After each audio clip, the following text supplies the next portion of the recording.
Madam Speaker, I rise to add my voice to the debate of the Appropriation 2024 Bill 2023.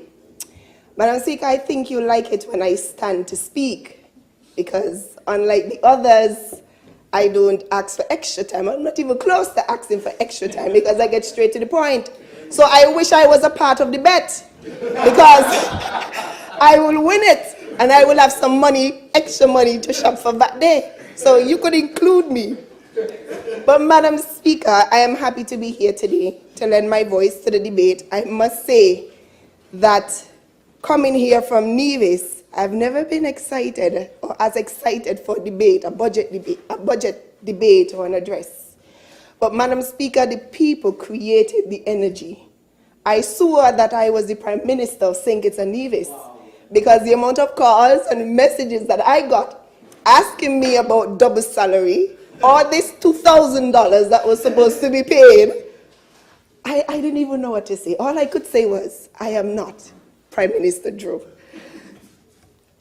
But Madam Speaker, listening to the move of the bill speak, I sat here and I was trying to digest the announcements that were made because he kept repeating there was deficit after deficit under the previous administration. So I wasn't expecting so many announcements. But Madam Speaker, the announcements were made and they are welcome. Madam Speaker, I think we can all agree that becoming a sustainable island state would be in the best interest of the entire populace. We will all benefit despite our political affiliation. I am therefore happy to support and be a part of the journey to a sustainable island state. Madam Speaker, while I support the movement to becoming a sustainable island state, I must implore that we continue to work efficiently, prudently, and together. Madam Speaker, an example of working together was the unanimous vote here in National Assembly on the geothermal project. Madam Speaker, I was happy to be a part of that decision process. A project that will not only bring hope to Nevisians, but Kittitians and the wider Caribbean. Madam Speaker, at this time, I would like to commend the Premier of Nevis, the member of Nevis 9, for continuing the good fight on this project despite the difficulties faced. I must also commend the colleagues in the Nevis Island Administration, the federal government, and other parliamentarians who supported this initiative. Like I said, it will be beneficial to us all. Madam Speaker, it is important that we continue to be mindful of the approach and decisions that we make, as our decisions will affect the livelihood of our people and the development of our country. Madam Speaker, at this time I wish to share my views on a few areas of the budget that I am quite passionate about. I begin with human and social development, and I want to continue the praises that the member for Nevis 1 gave to the Honorable Senator, because she is indeed a hard worker. I know I'm on the opposite, but you have to recognize people and their abilities. And even though I'm not a part of the government, I associate with Miss Phillip, and I can call on her at any time, and she delivers, and I respect that. So I think we need to commend her for doing a good job. Paragraph 18 of the 2023 budget address outlined the need for significant change to better target the various social programs to yield more acceptable results.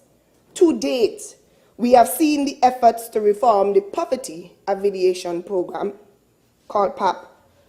And today, the Honorable Member for St. Christopher 1 spoke about the efforts to realign the STEP program to focus on training and entrepreneurship in 2024. Madam Speaker, I must ask, what of the Alternative Lifestyle Pathway Program, better known as PEACE Program? Madam Speaker, will the PEACE Program be reformed? I ask because we are seeing an increase in crime and violence, and this project was designed or organized to curb this issue. Now, the increase signifies that the program is no longer fulfilling its objectives or goals. So where do we go from here with the program, Madam Minister? We must therefore take action to reassess this program and determine the way forward for our people.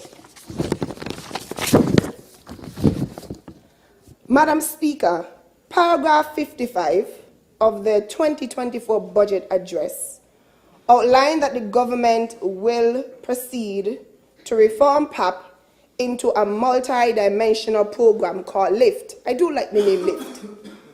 I welcome the transition and evolution of PAP into LIFT. I appreciate the additional aspects that were added to enhance the program, like the approach to filter households to target the most vulnerable. These were mentioned by the Honorable Senator. The aspect of training and providing job opportunities, which will allow recipients to graduate from the program. I also welcome the establishment of appeals protocol. I believe that our people should have a voice. Our people should be able to say, well, Madam Senator, I don't agree with you. I want you to explain to me as to why I was taken off of the program. And so I must say that these additions are good for the people. And it also gives the people a voice. Madam Speaker, while I support the reforming of this program, I wish to suggest that a minimum period be recognized for persons to graduate from the program. I don't think it's coming? Okay. So I'm on the right path then, because I didn't hear a time frame, and I think it is good when we set time frames so people don't get the wrong idea. What time do you think is good? What time I think is good? I leave it up to you. But I guess, you see, it depends on the situation that the person is in. Different individuals are in different situations. So you have to assess that and then determine, okay, it might be a year for me. It might be 2 years for the Honorable member for Nevis too. So I guess it depends on the situation. But my thing is, at least set a time, a minimum time frame as to when these individuals should graduate from the program. This would assist in a better transition, which will allow many vulnerable persons to benefit.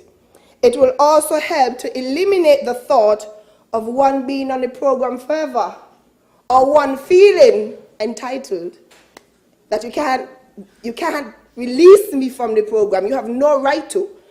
So I think the period would help in that regard.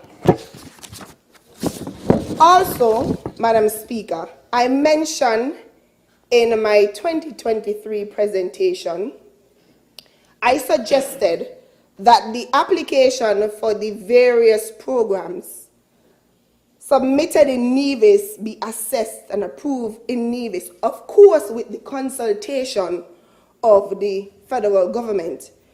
My reason being is because this would prove to be less cumbersome and more time efficient. Madam Speaker, persons apply to the PAP program, and sometimes they come to me and I encourage them to apply. Wherever the opportunities for jobs are, I encourage them to apply. And then they will come back and they say they follow up on their application sometime after, and they're being told that their application, I guess, is sent over to St. Kitts. And then they begin to ask the question as to why it is sent over to St. Kitts, or someone in Nevis can't deal with that particular application. I am saying the applications in Nevis can be assessed and approved in Nevis, but with consultation from the federal government. I think that would make everyone's life easier. But again, I make that suggestion. Madam Speaker, I move on to the women's employment and financial inclusion. I am a big supporter of empowering our women in any way possible. Madam Speaker, this is a wonderful initiative, and I must commend the government and the Taiwanese Technical Mission for organizing and touching the lives of our women entrepreneurs. I love that this project not only touched the lives of women in St. Kitts, but women entrepreneurs in Nevis also benefited from the program. A few of them have shared the feedback with me, and they indicated that they're looking forward to other sessions. Madam Speaker, I did say that I am a big supporter of empowering women. And I now want to take this opportunity to outline projects that I have organized in my capacity as Special Advisor to the Premier on Community Matters that have benefited women and women entrepreneurs. Now, one of the projects include the Women's Self-Empowerment Project. So, Madam Speaker, upon being assigned Special Advisor, I recognize that we celebrate International Women's Month. I think it's the 8th of March each year.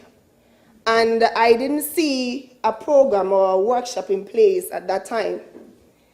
And so I decided that it would be good to organize a workshop to recognize our women and to celebrate them for Internationals Day, or what we would say Internationals Month, and also to address the issues and concerns that our women face on a daily basis. The workshop targeted, or it still targets because it's an annual workshop, women throughout the island of Nevis, women of different occupations and varying careers, especially those disenfranchised and marginalized women. We try to get a very diverse group of people. And Madam Speaker, being in this position, it really teaches you a lot, and it humbles you, and you're able to learn from others' experience. And I could never forget this situation when I contacted a young lady to be a part of this, workshop. And honestly, it kind of broke my heart, to be honest. When I called her and I said, I'm inviting you to attend a women's self-empowerment workshop, she said to me, are you sure that you have the right number? And I said, isn't your name so-and-so? And she said, yes, but I don't wear stockings and I don't wear high heels, and I don't have that big position. So I said to her, but what does that have to do with anything? At the end of the day, you two are important. Doesn't matter the position you hold. It doesn't matter what you wear. You're a human being and you are important. And you deserve a seat at the table like anyone else. And she came to the workshop and she was all excited, and I'm certain that this is a memory she would have forever, because she never expected in her life that anyone would invite her to a workshop. And to be honest, it really saddened me. But I am happy at the end of the day that she was able to come and she was able to gain the experience. So the initiative has been hosted for the last 3 years, and we've seen the participation of over 60 disenfranchised or marginalized women. The program has been facilitated by sociologist and social psychologist, Dr. Linda Carty. She's absolutely amazing, and year after year, she dedicates her time, her expertise in teaching our young women. Madam Speaker, the workshop provided an opportunity for women to network and build relationships. It created and promoted inclusivity and diversity of women. It educated and enhanced the knowledge and skills of our women. It provided reasonable and practical solutions to issues faced by women.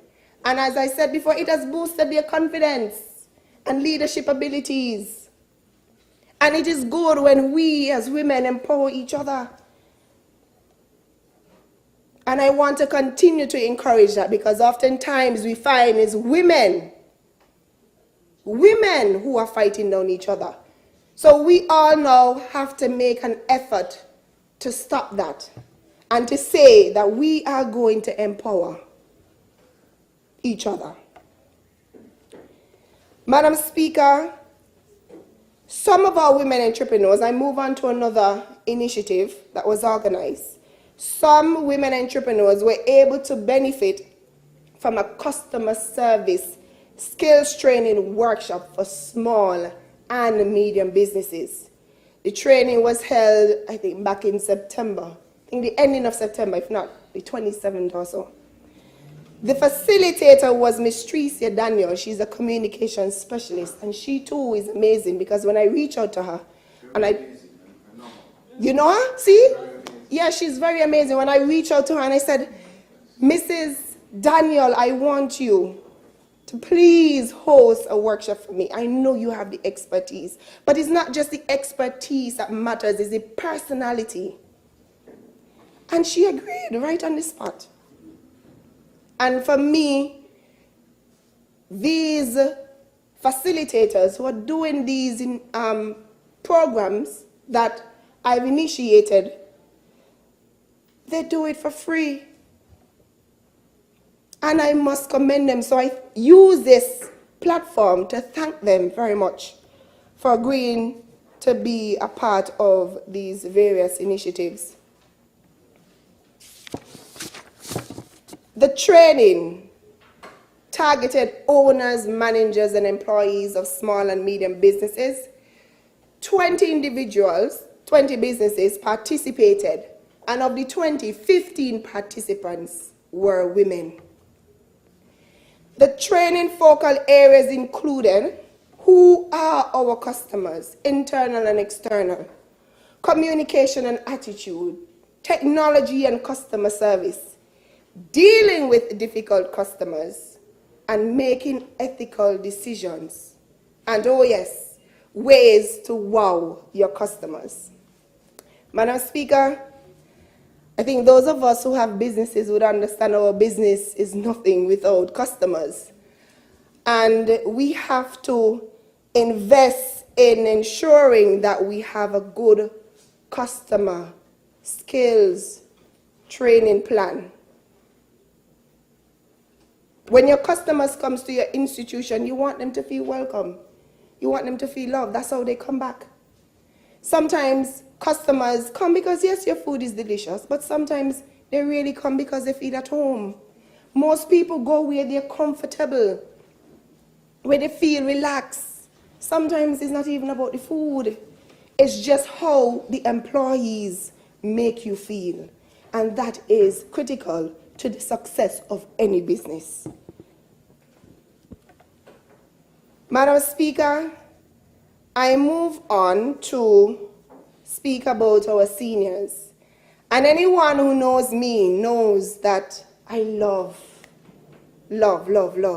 seniors.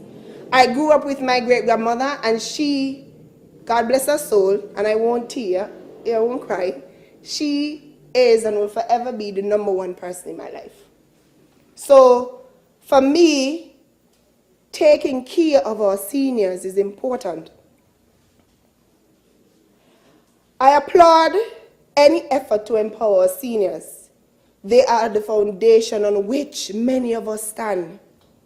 The best knowledge and love one can gain is from them. Madam Speaker, I heard the Honorable Senator spoke about the launch of 3 senior programs. I can't remember quite where, but in St. Kitts. And I just want to commend again for those initiatives. And I think I also heard today about using the community centers for daycare. Or is the same? Okay, it's the same program. So, Madam Minister, we welcome these things. We have to take care of our seniors, and I want to encourage our young people. When you see our seniors and they need help, help them. Don't mistreat them because you feel that they are old. Because you too, one day, will become old. We are all aging. I can't believe next year I'll be 33. Well, God bless. Yes. I mean, time is moving fast. Just the other day, I remember my 18th birthday. Now I'm 30, about to be 33. So, Madam Speaker, no, seriously. Because sometimes...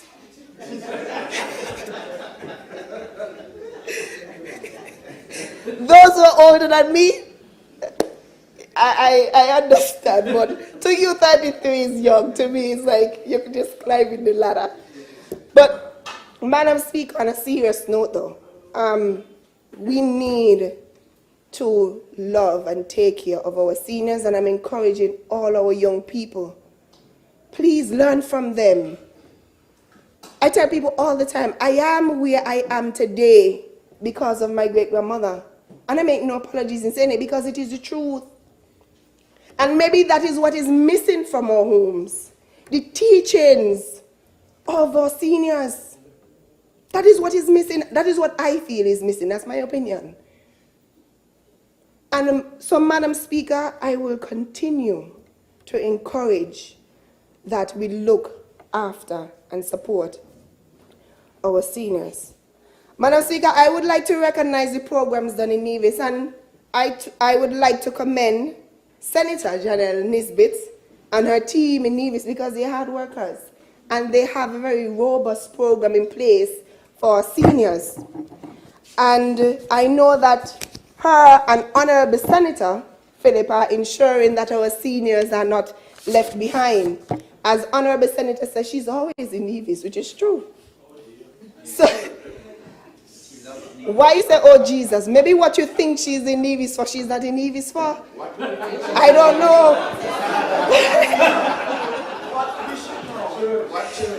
You could see, no, but you see, sometimes you don't have to verbalize, but Honorable Member for Nevis 1, his face said a lot. St. Kitts 1. Or St. Kitts, sorry, 1. His face said a lot. Yes. But Honorable Senator, we welcome you over, and we love the partnership, to be honest. I love the partnership between both departments. Her parents, I will add, her parents live in Nevis. Please do not get the wrong idea. Her parents live in Nevis. So you see, you made my point. Madam Speaker, I continue. So in no particular order, recently they had senior celebration, and in Nevis the seniors had a sports day at the El Comido Willett Park under the theme Creativity in Galore. There was also a seniors health walk from Brooklyn to Butlers and an elocution contest, as well as a seniors prize giving ceremony. And if I could recall, I saw a Facebook post where Honorable Member for Nevis 10, I think you and a group took the seniors to, it was Golden Rock? Yes. Golden Rock Hotel for what? For past 19 years we've been doing Oh, for past 19 years. What's the name of the club? The Empire Sports Club has been taking our seniors for the past 19 years to Golden Rock Hotel. Was it breakfast or lunch? It was lunch. And there you go. We need to show love to them. And trust me, some of the best moments are with them. The jokes, the history, the knowledge. You cannot pay for things like that. It's just unique. But, Madam Minister, again, I commend both senators for their hard work and dedication. But I wish to make a suggestion. I suggest that both senators work together on establishing a mentorship program that would allow our youth and seniors to establish and build closer relationships. I will follow up on it too, Madam Senator. Madam Speaker, I move on to youth empowerment. Support for our youth is critical to the development of any nation. Our youth are our present and future leaders. We must show support by encouraging youth involvement and allowing them to be a part of the decision-making process. Madam Speaker, I welcome the new initiatives stated by Honorable Senator Iselin Phillip in her presentation, and they were the establishment of a youth council and a national student congress. Am I right? Okay. These are great initiatives for youth. Madam Speaker, paragraph 123 of the 2024 budget address speaks to a groundbreaking initiative for our youth, a comprehensive financial education and savings program. This program will be done in collaboration with the ECCU. Madam Speaker, I am happy to report that in my capacity as Special Advisor to the Premier, I have initiated and organized a program of a similar nature, an annual financial management workshop. The financial management workshop was established to address financial issues faced by our youth 18 to 25. The workshop educated our youth on how to achieve financial success through planning, management, and diversification of their resources. The training provided our youth with practical solutions that aid in improving their financial health. These skills, we anticipate, would foster the financial growth and development of our young people, thus making them financially independent. So the topics of the financial management workshop are similar to the program you're about to do with ECCU. We cover budgeting, savings, debt management, investment, asset and wealth generation. Those were the topics that we covered for the financial management workshop. The workshop has been held for the past 2 years. And Madam Speaker, while I may say I initiate and organize, I have a group or staff at the Premier's Ministry. I'm under the Premier's Ministry, and they work tirelessly to organize these projects as well. So I want to take this opportunity to thank them, the PS, Mr. Wakely Daniel, and also the Premier for supporting these initiatives. Our facilitators, and we usually get persons, like I said, who are of certain expertise, were Mr. Calvin Duggins. He's the investment officer at the Eastern Caribbean Central Bank. And, oh, that's your godson? You really know everybody, boy. You know everybody. When he was talking about his product, I was sitting there wondering if he's going to call my name because it's everybody. But that is a good thing. That is Sorry, Madam Speaker. But our facilitators were Mr. Calvin Duggins, like I said, Investment Officer of the Eastern Caribbean Central Bank, and Mr. Laurie Lawrence, former Permanent Secretary in the Ministry of Finance, Nevis.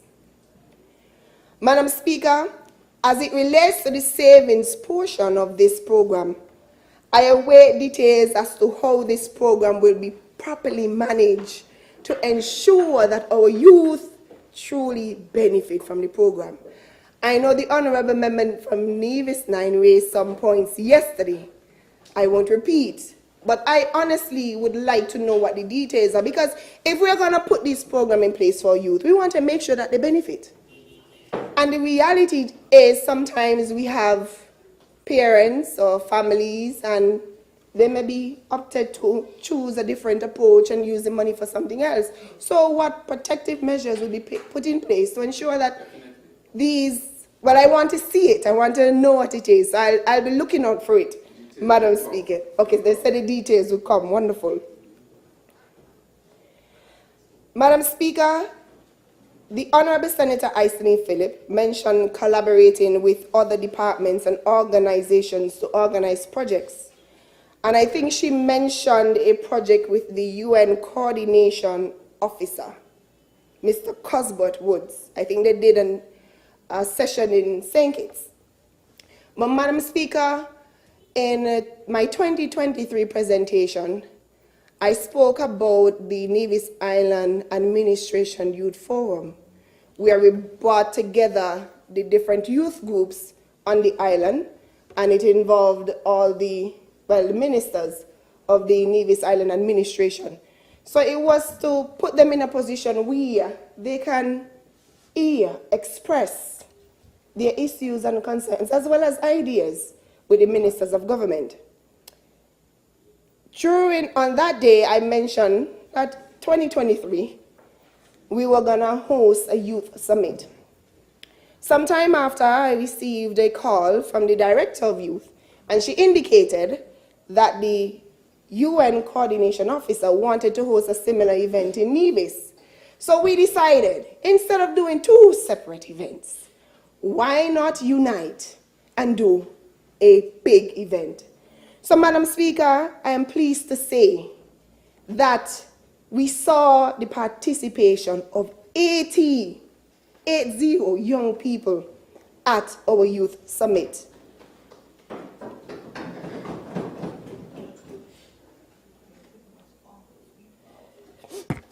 So the Nevis Island Administration and the United Nations Office for Barbados and the Eastern Caribbean, like I said, hosted a mega youth summit.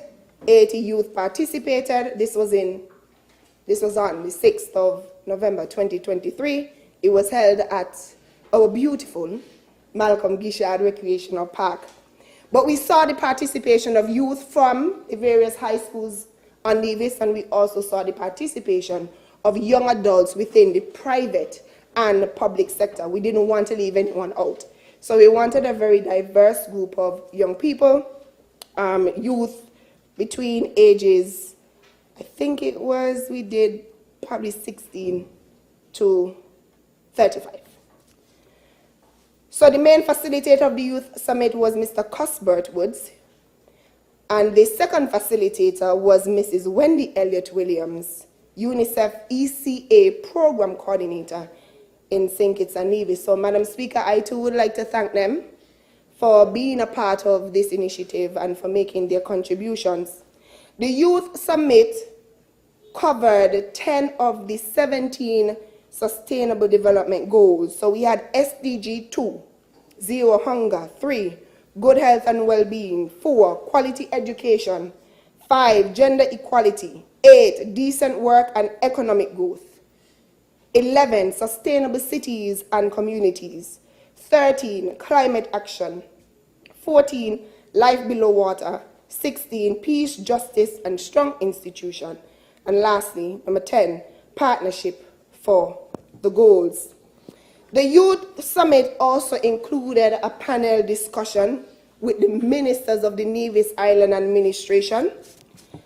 The moderator for the panel discussion was Ms. Nikira Nichols, a member of the UN Youth Advisory Group for Barbados and the Eastern Caribbean. So the idea was for the ministers to come. We had a head for each group, and they would come and make a presentation to the ministers, and thereafter we go into questions and answer. But the reality is, it's a good moment for youth, because one must ask, how often do our people, or young people, get to see us face to face? So for us to create these avenues where we can bring our ministers to our young people, I think it is quite instrumental, and I'm happy that we were able to successfully organize an initiative like this. The ministers, the honorable member for Nevis 10, he was there, and I know he had a great time, and the honorable member for Nevis 11 was also present. Madam Speaker, the Youth Summit provided an opportunity for youth to connect and share ideas, learn new skills, develop and build relationships, and influence change. Also, the summit provided a platform for our youth to engage in critical dialogue with our leaders and UN representatives. Madam Speaker, I now move on, and I'll be done shortly because, like I said, I'm shorter. But you pack it. It might be short, but it is heavy. It's loaded with the information. So that is the critical thing. That's the most important thing. Madam Speaker, I now move on to sports because I know it may be hard to believe, but I was a very good athlete. Why is it hard to believe? Oh, well, I don't know. Maybe, I feel like maybe because I know I am out of shape.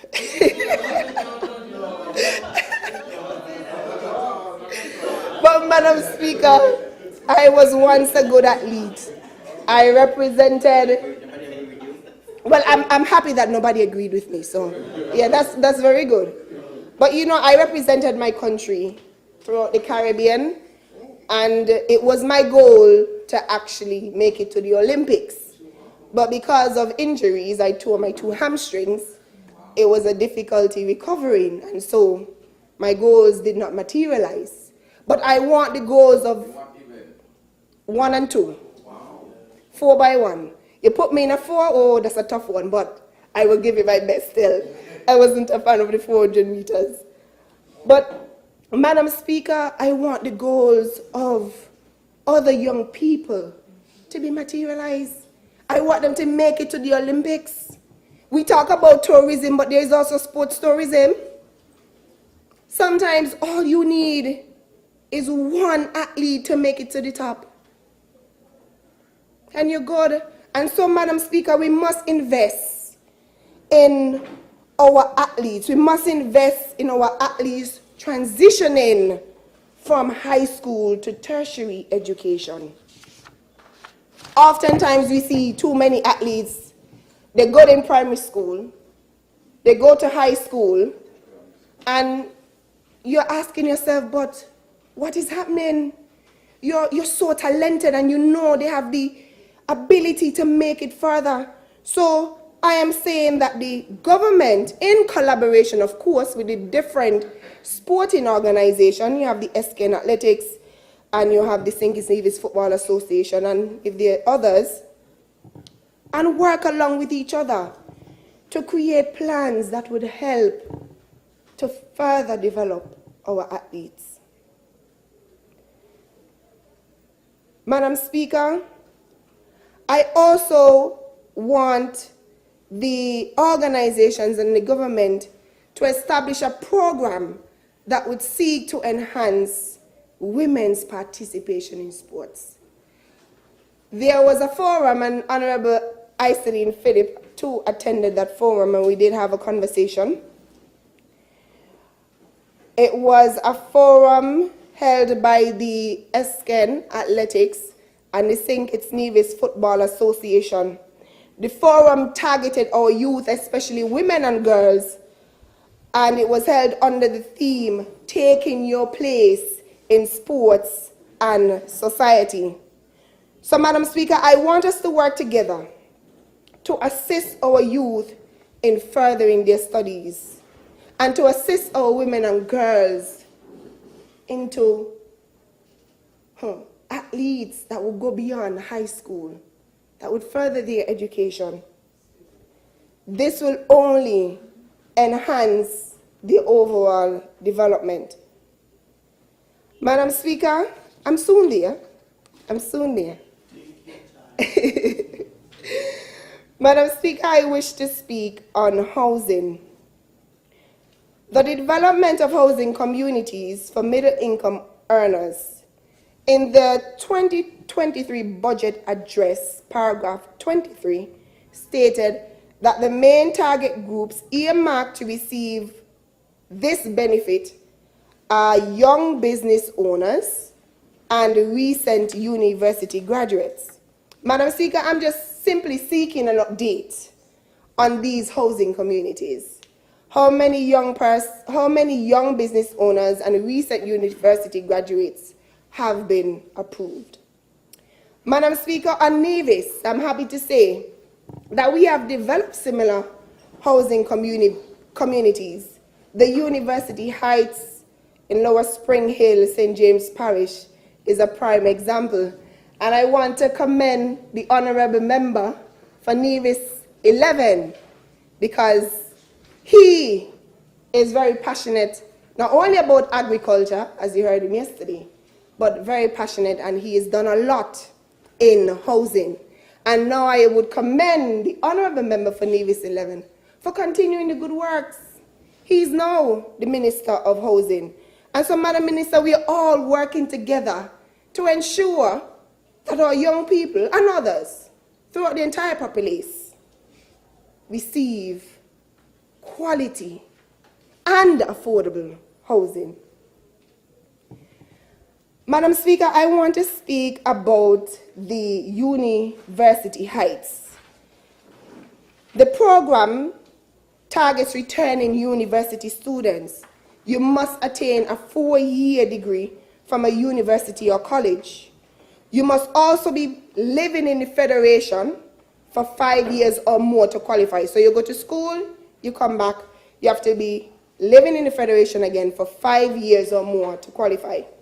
The rationale behind this development was to keep our brightest and best at home and to allow them to contribute to the development of our country. The program also afforded them the opportunity to obtain mortgage at lower interest rates. Madam Speaker, you know how it is, because you went to university, I went to university, and you know when you finish university, you wish you could just throw your hands in the air and say, Father, thank you, we are done. Yes, we may say we are done, but when you come home and the loan that you have to pay, you're like, Father, we will get through it.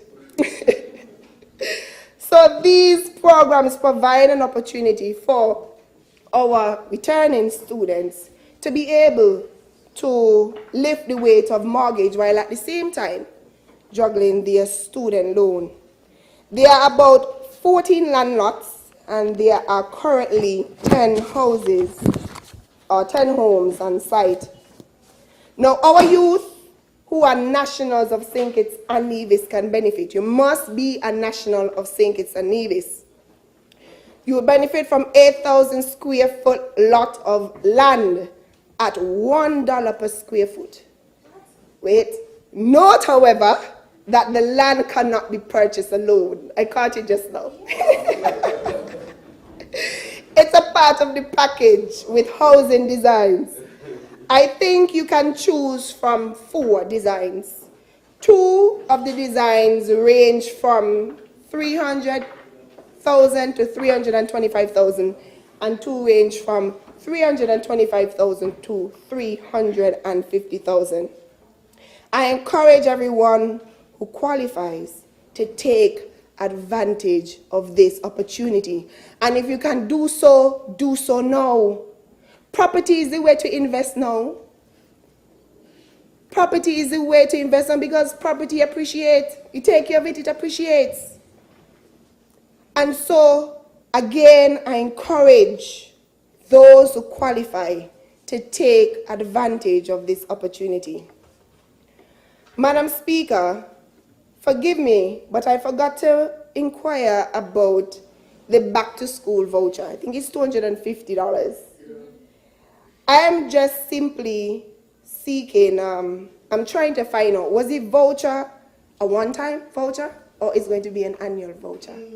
I leave that for you to answer, because I know we said we are trying to limit these programs. So before I go on, I won't continue. I would allow you to answer that question for me, because it's been asked. But it was an independence bonus. Okay.